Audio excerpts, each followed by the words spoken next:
Hello, everyone, and welcome back to another happy episode of the Rams Talk podcast. You've got me again this week, unfortunately, as Jake's away. So I'm really sorry. Audience retention is going to be in the bin already. Luckily for me, we're joined by long may it continue man himself, Vic Singh. How are we, Vic? Are you good? Very good. 9 points has made me very happy. So long may this good form continue. Let's go. And we're also joined by, Luke's had a couple of good episodes here. Luke, Bromwich, how are we, mate? Are you good after that win? I know you was there yesterday. Is your head sore? Was it a long trip home? Yeah, it was a bit sore, mate. A bit tired. A few beers went down. But yeah, I've started all right. And I've come on after two decent results I've had all season. I think you've got 100% record, haven't you? Are we on 100% record for wins here? Right, Luke is on every week from now on. That's it. It's Luke Talk podcast. We'll jump straight into it then. A recap of the game yesterday, which, in true Derby fashion, as Evo Adams says, we never do things easy. Which, I mean, you can't really sum it up any better than that. Vic, we'll come to you first. What was the difference between the Paul Warne Derby, who's thrown them games away, and this John Eustace Derby that has got this never say die attitude, where I think we all had that little fear of Rotherham away a few years ago, and the countless games that we've thrown away a 2-0 lead. Birmingham at home springs to mind. Just what got us over the line yesterday? I think it's just the character of the side. I think if we look at how things have gone since Eustace took over, okay, we had the first couple of games was just trying to bed what he wanted from this side, of course, but there's a bit more belief in this side as well. I mean, if you look at the way we played yesterday, even at 2-0 up, I don't think we really took our foot off the gas. We tried a few things, it just didn't pull up, and obviously they got that equal. They got the goal back, which is again against the run of play, really, because I don't think Plymouth really laid a glove on us up until that point. I just think there's a newfound confidence, newfound belief, and I just feel like it's oozing through the team. I think having a manager that believes in them and genuinely thinks that we can do this is a massive difference. I think, no disrespect to Warren, but I just don't think he was the sort of man to really put that confidence into him, whereas Eustace is like, we're staying up and we're going to do everything we can to stay up, and I think the players have bought into that. So there's a newfound belief, there's a newfound confidence, and you can just see that there's a proper togetherness. Like every player fights for every ball, and it's just really nice to see that we're really progressing in that way. And I think Eustace has literally just picked up this team that was dead and buried a week ago and really rejuvenated them and galvanised them to what we're seeing this week. Well, we'll jump on with you, Luke. There's a comment straight away that's caught my eye from Anthony, which is like Warren, but Harness's post-match shown Warren was playing checkers whilst Eustace is playing chess. What's the difference then, Luke? You was there yesterday. You could feel it. I unfortunately didn't get to watch much of the game as I was listening on Radio Derby while I was at work. What was the difference on the pitch? What was the chess match that Derby won? I think the big thing, mate, initially is we looked like we're going to score goals, which is such a simple thing, but it was such a big thing missing under Warne. You couldn't see where a goal was going to come from. We went forward with intent yesterday. We looked like we were going to score every time we came forward. Marcus Harness was outrageous. Harrison Armstrong, the amount he offers going forward. There's been a lot of talk about Ebu this season, how good he is off the ball. Armstrong's just as good, but on the ball, technically, he's unbelievable. Keeps things ticking over, gets us moving, incisive balls in behind. Just offers something different. I think another big thing from yesterday is, and Vic touched on it there, a few months ago at 2-0 down, we implode there. We don't get out of there with a point. They were all over a second half for 25 minutes, half an hour of the second half. We were under it. And I think a few months back, we really struggled there. There just didn't seem to be any panic. There was no panic at all. There was no panic. Eustace isn't on the sideline throwing his arm around. And any of his coaches are the same. The back three were unbelievable yesterday. Again, exactly. They were unbelievable. We had to dig in, and it was scrappy for like I say, half an hour. But you still felt there's a goal here. If you can get through this spell, there's a goal here. And then the Championship's R9 pops up with the winner. R9 is what he's being called on Twitter. We'll get on to the goals then. When was the last time Derby County scored from a long throw? And when was the last time Derby scored 2 long throws in a game? If anybody can find that out, that'd be incredible knowledge. Vic, what has happened with the set pieces, because there was important the Paul Warne, but we look a lot more dangerous now, not just from corners. We've seen the long throws in action on Wednesday night. And for me, I was like, well, we haven't got a Rory Delap, and then up steps Callum Elder and Kane Wilson. Have we changed anything to do with throw-ins, or was that just picking up on Plymouth's weakness? I mean, we'll go on to the first goal. It was a brilliant flick on from Nat Phillips, and, you know, as Luke says, the Championship R9 at the minute is on fire. Our very own Sammy Schmodix, is what I called him on Wednesday, pops up with a goal. What has changed, Vic, in terms of set pieces and throw-ins in particular? I think there's just more intent. I think, especially with the throw-ins, I think there's more intent to sort of get it into dangerous areas. If we know we've got that sort of long throw in our arsenal, we need to use it more. And thank God we've actually started using it. Because I knew Kane Wilson had a decent throw. Nyambe's got a decent throw when he's going. Nelson before he got injured, had a good long throw as well. I think Eustace has just picked up on the fact that we can use this to our advantage here. And obviously, even with the free kicks as well, we've seen our free kicks have sort of improved, actually, or any sort of set piece. We seem to be on the money. We don't seem to be that it's not wayward crosses, not wayward corners. We're literally hitting the money every time. And I think set piece is always going to be important in the Championship, especially in the relegation dogfight that we're in at the minute. Sometimes all you need is a set piece to get a goal. Like you said, we got 2 yesterday from long throws. It's a good thing to have in your tank, especially when we can mix it up and vary it. But I think Eustace was saying that they've worked on this on the training ground quite a lot. Set pieces is still just as important as obviously our open play. So it's nice to see that we can mix it up a bit, and we've got that in our arsenal. I just think that the intent to play it in quicker as well. I think the fact that we're not wasting time, taking too long, dilly-dallying on whether to take the throw in, short, long, just get it back into play, use the strength of use the long throws, and even with the corners and free kicks. I think that's what's getting us the points at the minute, is the intent to just play it as quick as possible and let's get the ball rolling and try and catch these teams on the counter. And it's worked. We've got 9 points at the end of the week, so happy days. I think something we noticed in the ground yesterday as well, from the long throws, we couldn't see which coach it was, but someone was coming out from the dugout every time. I think it's Matt Garner, isn't it? I think he said on the radio it's Matt in charge of set pieces. Yeah, and from any long throw, I mean, there was a chance where we had it was just before the first goal. There was a chance to get someone in behind quick, and he's come out and he's you can see him yelling, "That's not happening. We've worked on something. That is not happening." Put the ball down. I think it was Kane Wilson, who went over to take it, and you can see that's clearly something that's been drilled in. Yeah, maybe things will pop up through the game where you can try something different, but if we've worked on this all week, we're going to stick to it. We're not going to come away from things we've worked on. We're not going to come away from the principles that have been drilled in through training, through the week, through the time that Eustace has been here.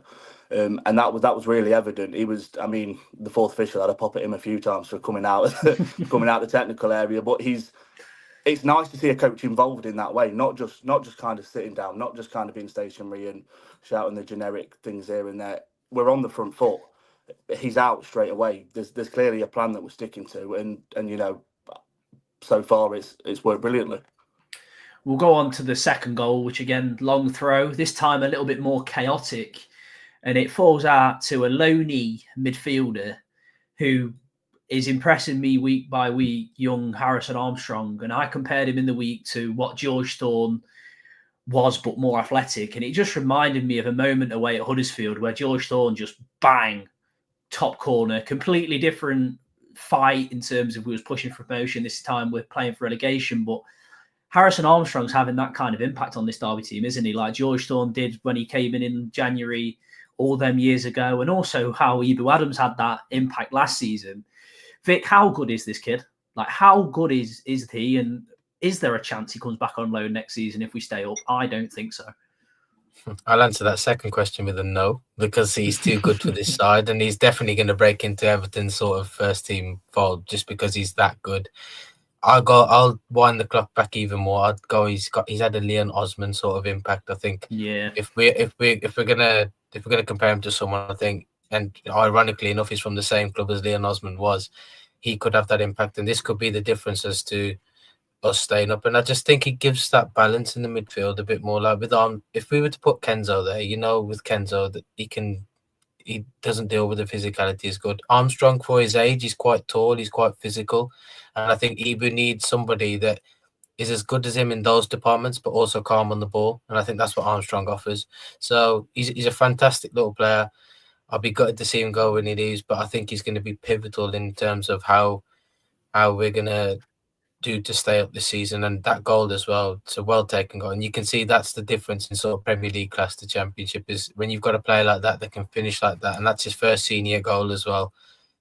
Kudos to him. He's literally got the shirt and he's took it, and he's not looking back, is he? And he looks a real tidy player. Well, on the finish, Luke, it was a side foot volley that went like an absolute rocket.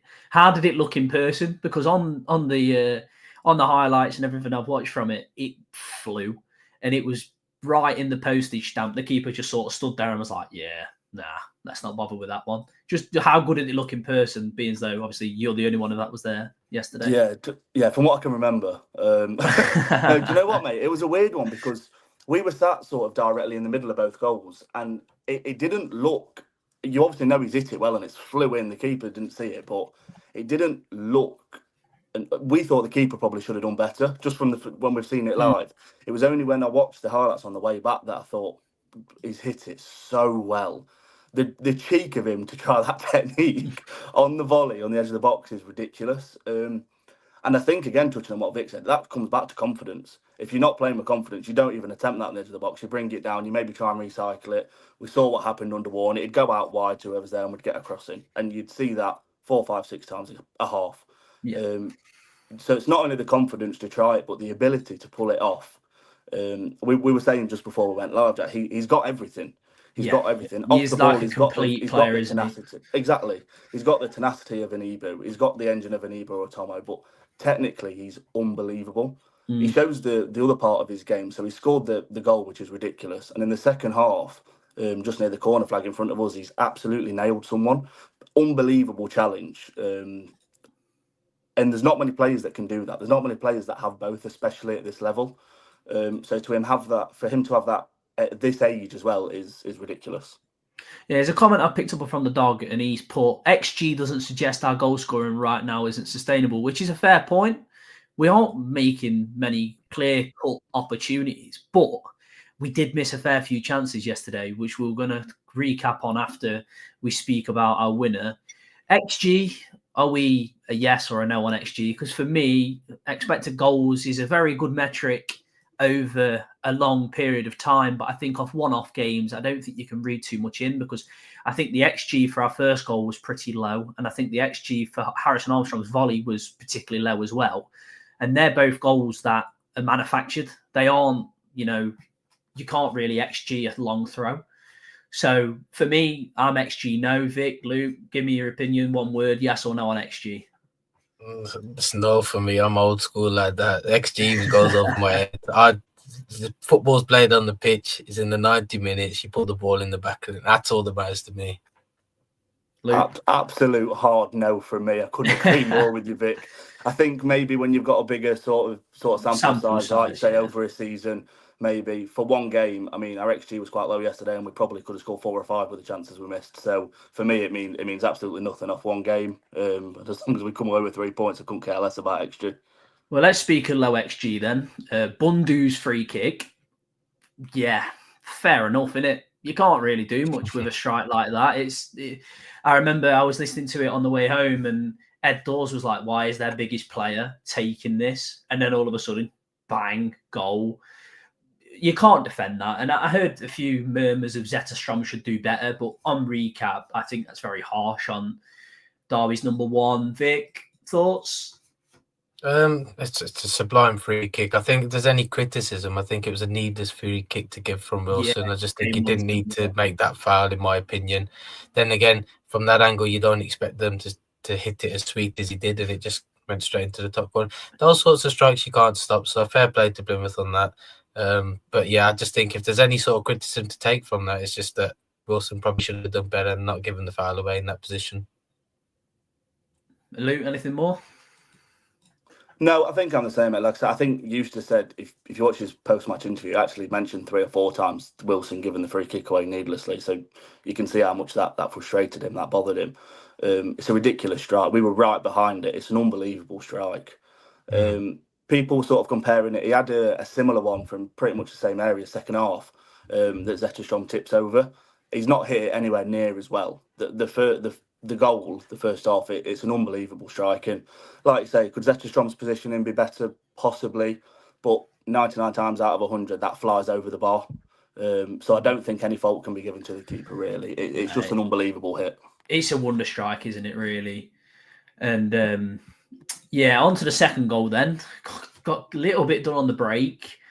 Nat Phillips was probably unlucky. When you're 6'4", moving your legs is quite difficult.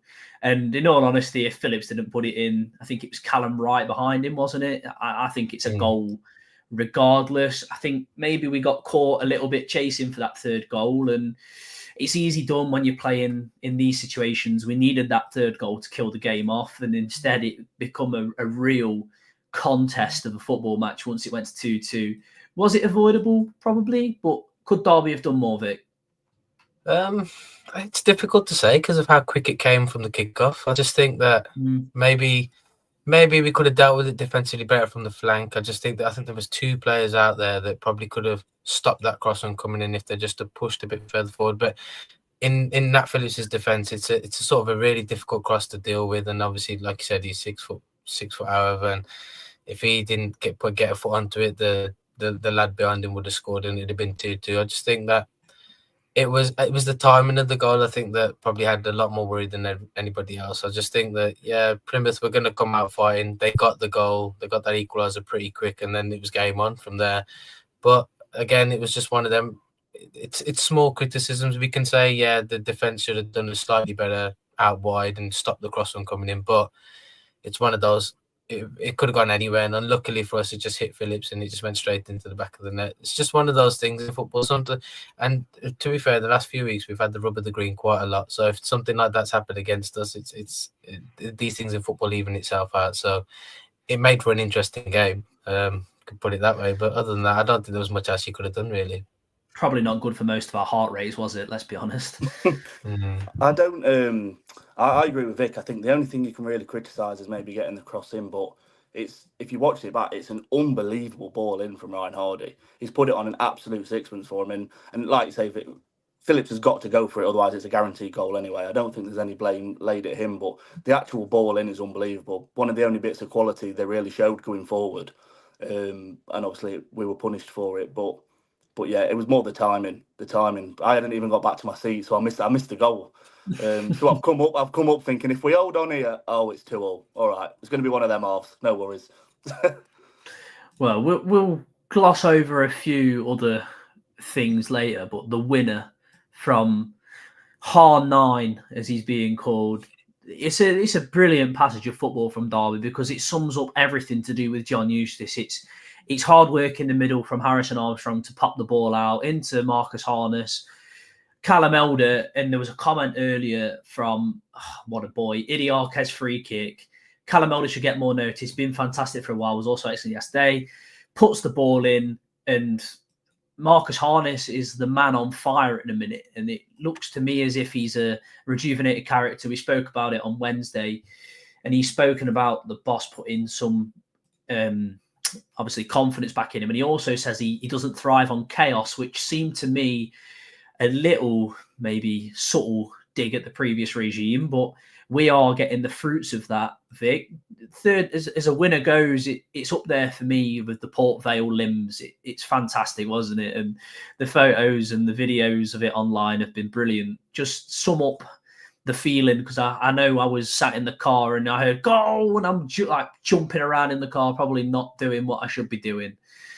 Yeah, it was one of those moments, I think.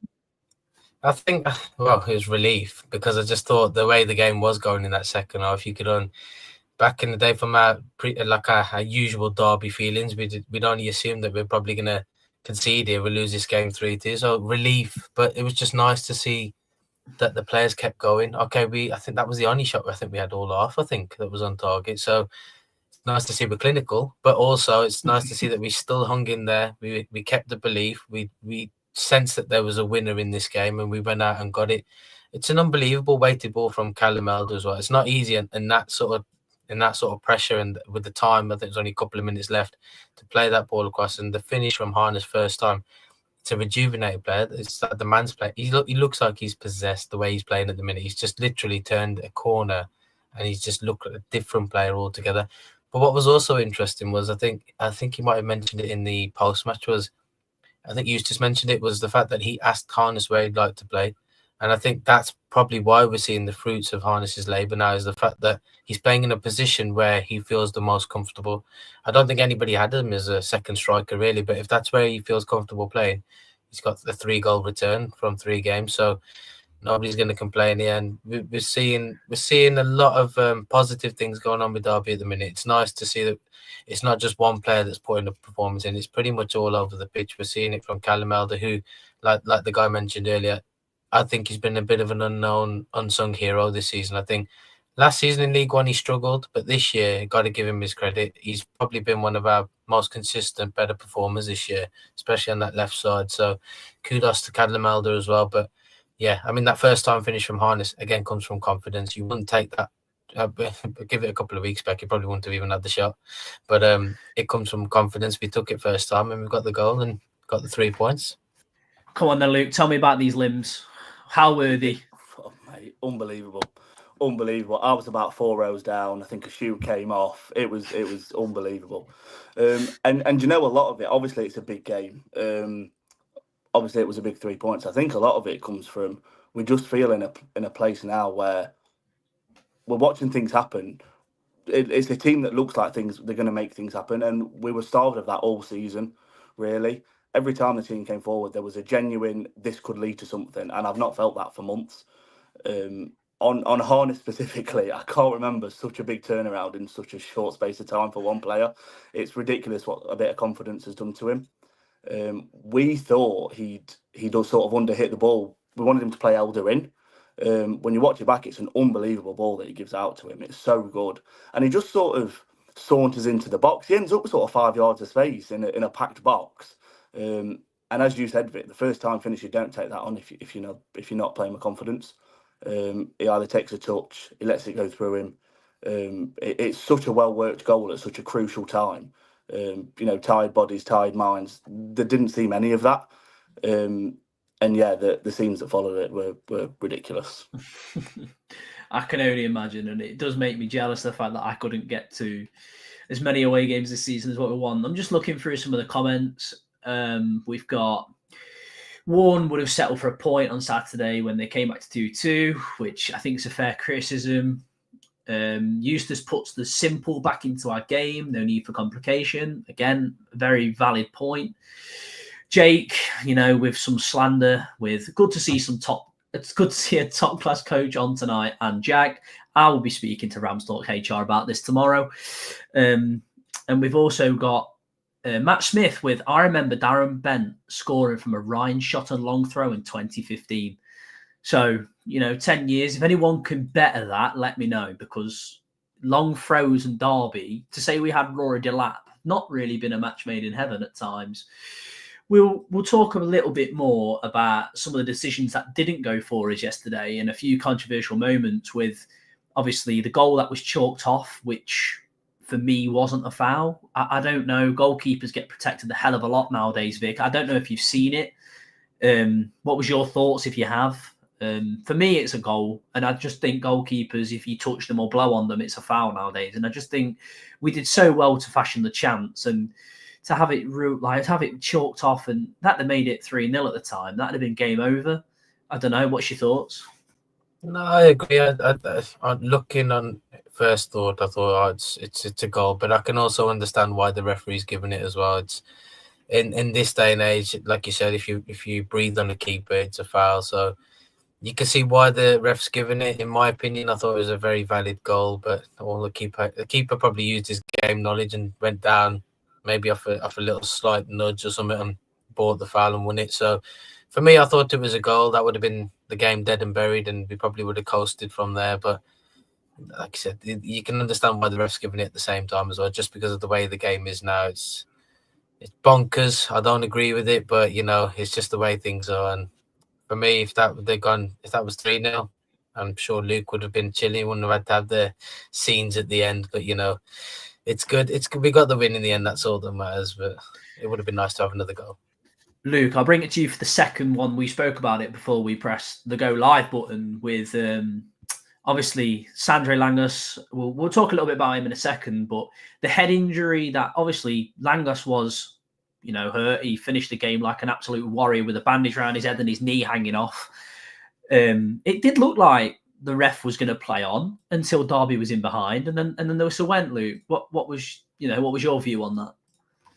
Yeah, the Norwegian Terry Butcher, Sandre Langas, as we now know. So we saw him go down. We didn't know it was a head injury because he kind of rolled to face away from us. So we didn't know what kind of the nature of it was. And the odd bit about it, the ref played on, and I'm not talking it's a hopeful ball up. It's the passage of play that the referee lets go. The ball goes up. I think it's Harness who flicks it on. It's either Harness or Jackson. Flicks it on for Yates. He's through one-on-one. He's one-on-one with the keeper, and then the ref pulls it back. So obviously there's uproar in the away end. The only thing I can think, just playing devil's advocate, is if he's offside, and the lino's communicated that, and then he's pulled it back. That's the only thing I could see really. But his flag didn't go up. It wasn't given for offside and then pulled back. He's just pulled it back as we've gone through. So yeah, that was one of, to be honest with you, several questionable decisions both ways yesterday. I thought overall it was a poor performance, to be honest, from the ref, and we've seen some of them this season, but that was up there.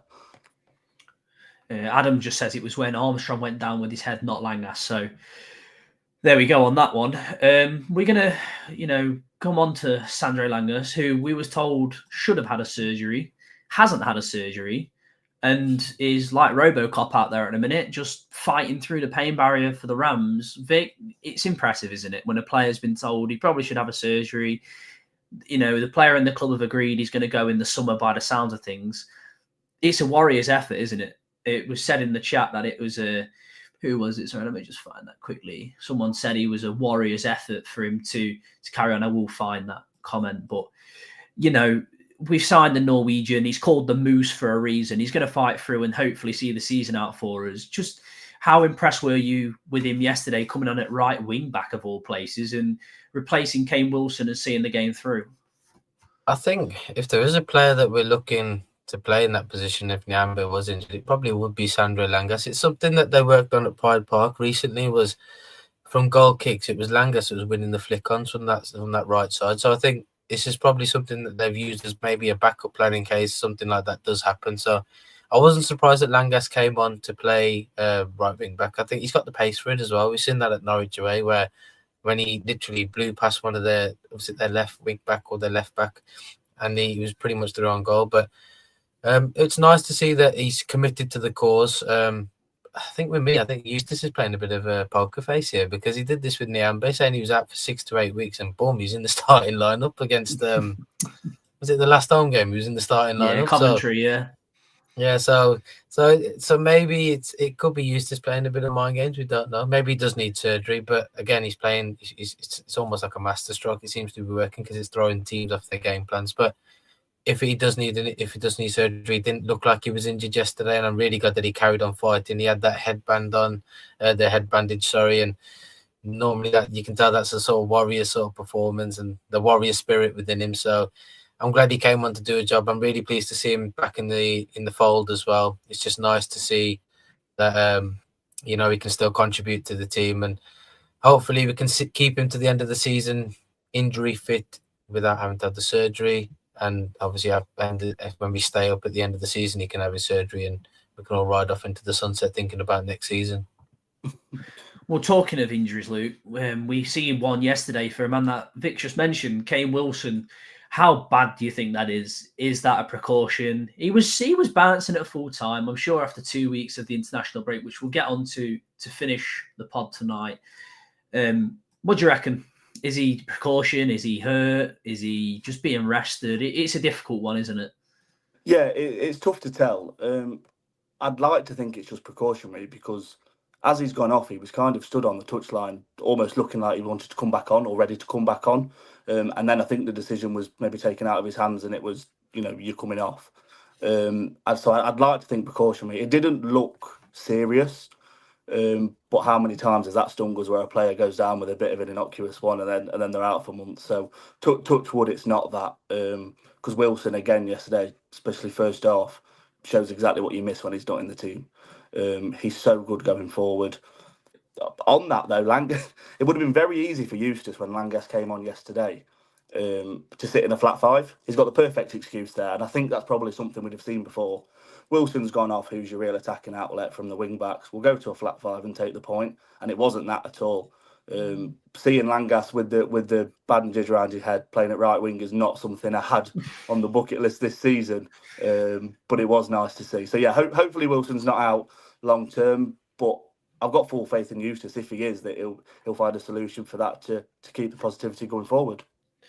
Yeah, when obviously, Kane Wilson is our attacking threat. I've seen that, the other real attacking wing back with Joe Ward has been MIA most of the season, and he's meant to have had a clear out on his knee. So whether he's going to ever come back into the fold, I guess we will never know. But it'd be interesting to see if Wilson is injured, who does play at right wing back, with obviously Jackson debutising there at times, and Liam Thompson has played there a little bit. But for me, I think, could Sandre Langas be the option when, like you said, Zetterstrom goes longer with goal kicks? He does seem to go up, even if he's playing centre-back. And we spoke about it a few weeks ago, that it is just a genius move from Eustace. It's just so clever to just swap them over to let the bigger man go and win the header. So it will be interesting to see.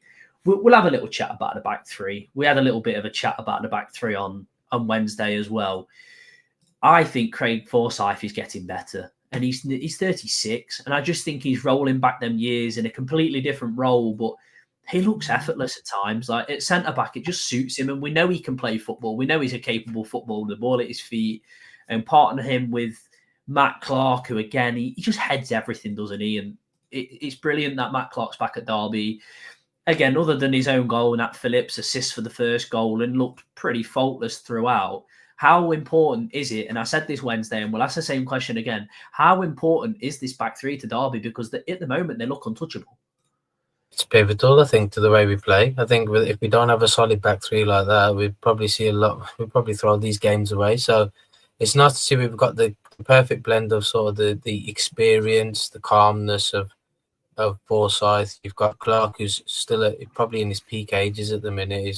Probably seen the best form of him, and then you've got Nat Phillips, who's probably got a point to prove. Been going club to club, unknown everywhere, not really broke through at Liverpool, and he's probably thinking to himself, I need to work here, I need to really make a name for myself here, and hopefully win a contract at Derby, because I know his contract's up in the summer. The three of them together look seamless. I mean, Fozzie's he's aged like a fine wine, and he's just seems to be getting better and better with age. So it's lovely to see Fozzie at 36 can still put a shift in, and it's crazy because he's been here forever and he's still being picked in that starting 11. But the signing of Clark is pivotal. I think getting someone of that experience to replace Cashin was a master stroke, in my opinion, because we knew what we were getting with Clark.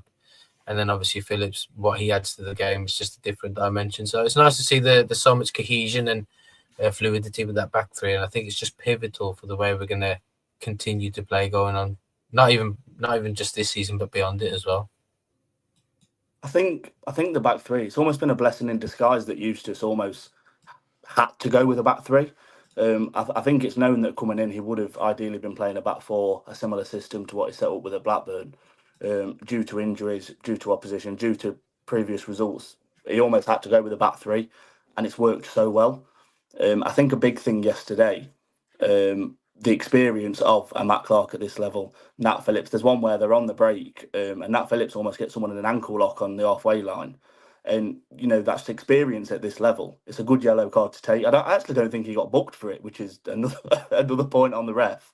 But the experience within them three.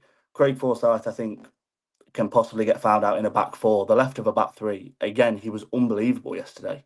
Unbelievable. All three defensively. You know what you're going to get with them on the ball, but defensively they were so good yesterday. Matt Clark, like you say, heads absolutely everything. Nat Phillips does a lot of the simple things, but he does the simple things well, and sometimes that's all you need, especially in a scrappy game like that. It's a relegation 6-pointer. You just need to do the simple things and do them well. And I think across all the three of them, you're going to get that for 90 minutes, 3 games a week if you need to. Yeah, I just had a little, browse on Google just while Luke and Vic was talking there, and we'll have a little chat about this. In the last 2 games, Derby's made 4 subs, which have all come later on in 2 games. Is this a ploy from John Eustace?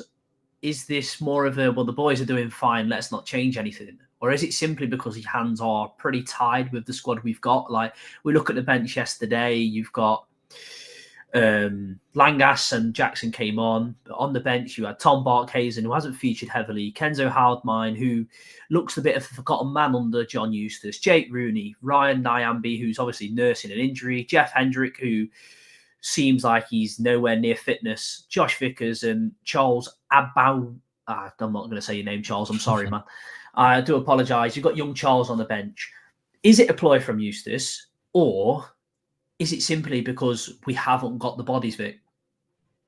I think it's more of a case of Eustace knows what he can get out of the squad. I think there's been a lot of criticism towards the medical side of it and the medical team, and obviously the way they were advising Warren about making subs here and there, and players can't do this. I think Eustace is going with his gut on it and trusting his players to really get the maximum out of them. And I think we're seeing it working at the minute. I think they're still probably advising Eustace, but at the same time, he's like, if I know I can get another 10 minutes out of it, I'm going to do it.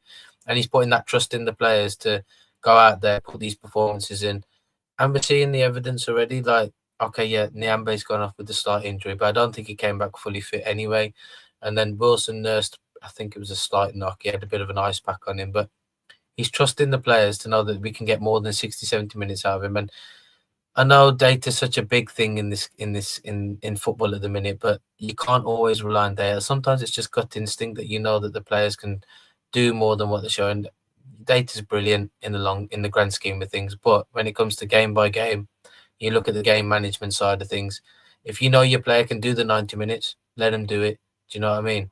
It's one of those things. So I think Eustace knows his players now. He's had about a month to work with them, and I think he's trusting them to put those performances in. And I think Eustace is probably ignoring the medical side, if I'm being honest. So I'm kind of glad he is, because with that, I think if we went on the medical advice, we could make the subs that could really impact the game, and not for the betterment of it either. Luke, any more thoughts on the sub situation? Yeah, I almost wonder if it's Eustace coming in and really sort of stamping his mark on this team. I'm here to run this team.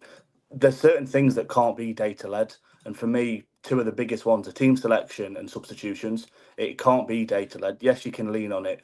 You can have advice. You can kind of be nudged one way or the other, but it can't be the be-all and end-all in your decisions. I think against Coventry, the first sub was at the 88th minute. He made his first sub. That isn't data-led. There is absolutely no chance that the medical team behind him are saying, you can go 88 minutes without making a change here. But it was working. I think after the Blackburn game, he spoke about Kane Wilson, and it was something along the lines of, I should have taken him off after 60. And for me, that was a massive hint at, I've been told to take him off after 60. It wasn't happening. He's obviously seen the Coventry game. We can give him a rest, get him back in for a huge game at Plymouth.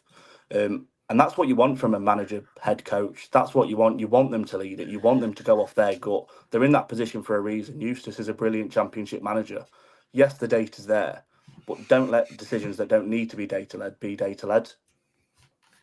Yeah, and I think as well, when we looked at these 3 games, the middle one against Cov was probably the one where we thought we probably aren't going to win that, because Coventry were flying, 9 out of 10 games won. And so that was bonus points for us, really. And obviously now we sit in a situation 1 below the drop. We've got Preston after the international break. Just before we talk on the international break, to wrap it up, we've got a few comments I've picked out. Forsyth is Al Maldini. Got to agree. Timeless. And Idiaka's free kick says, it's a good result when Vic strokes his beard. Long may it continue, Vic.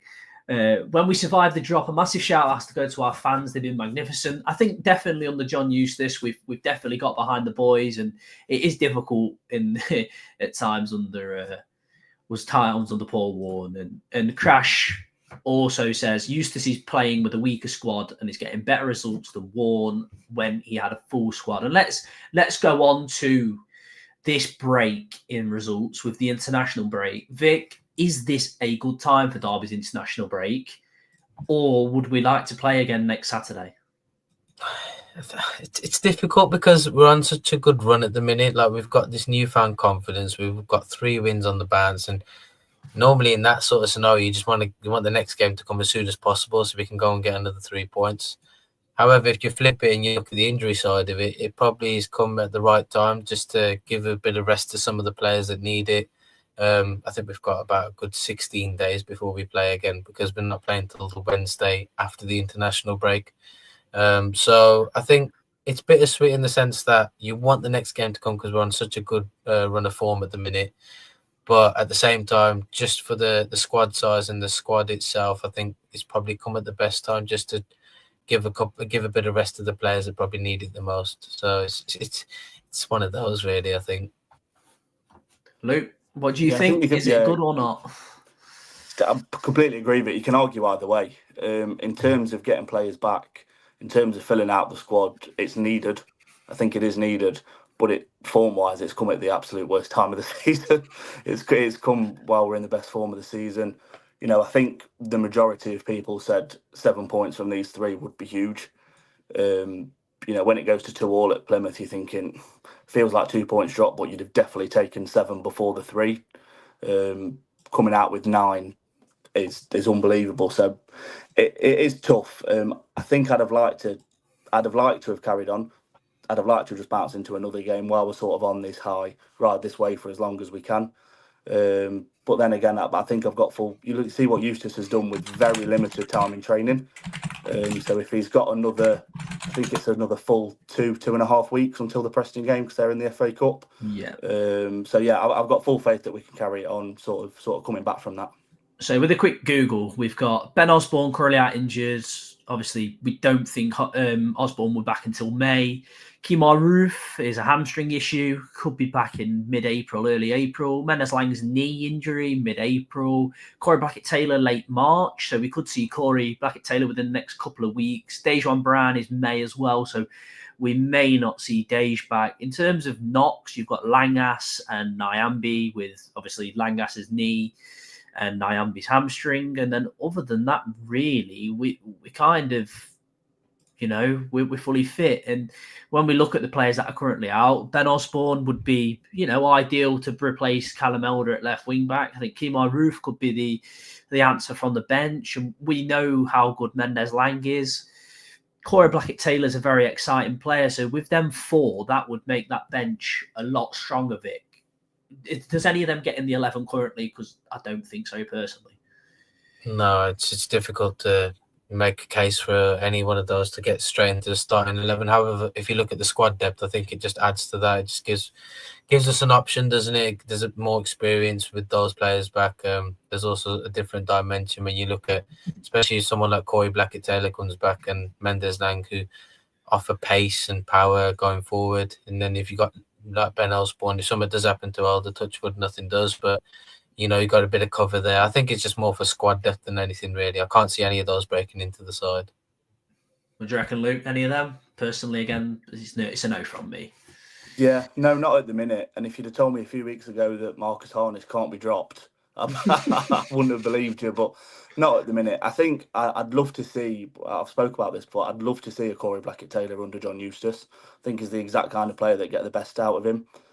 But to facilitate that, you probably have to change the system that's been working, that's got us 9 points from a massive week. So there'll definitely be bonuses when they come back to sort of fill the bench, to obviously strengthen the squad. But in terms of getting in the starting 11 at the minute, I think it's tough for anyone that's out, really.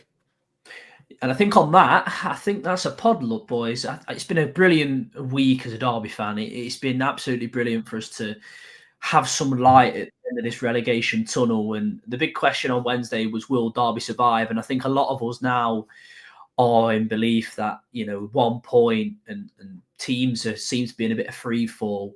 It's going to happen. I've got a really good feeling that we come back after the international break, and if we can get something at home against Preston, that should take us above that dotted line. And I firmly believe that once we're over the bottom line, relegation, I don't see us dropping back in. I could just see us going from strength to strength.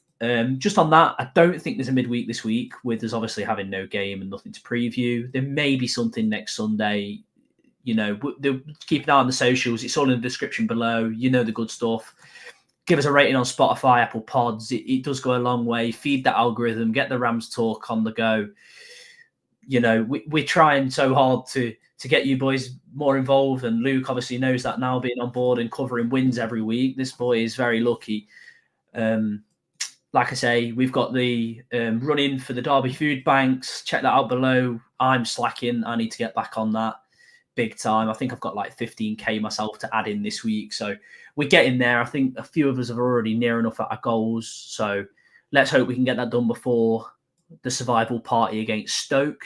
On that note, it's a goodbye from me, up the Rams. And let's just hope this carries on, because it's brilliant at the minute, isn't it? Yep. So from me, the march to safety is back on. Long may the good form continue. Goodbye from me. Yeah, if anything can make a 17-hour day worth it, it's a last-minute winner, and the belief's back. It's goodbye from me. Thanks for listening, everybody. We'll catch you hopefully next week.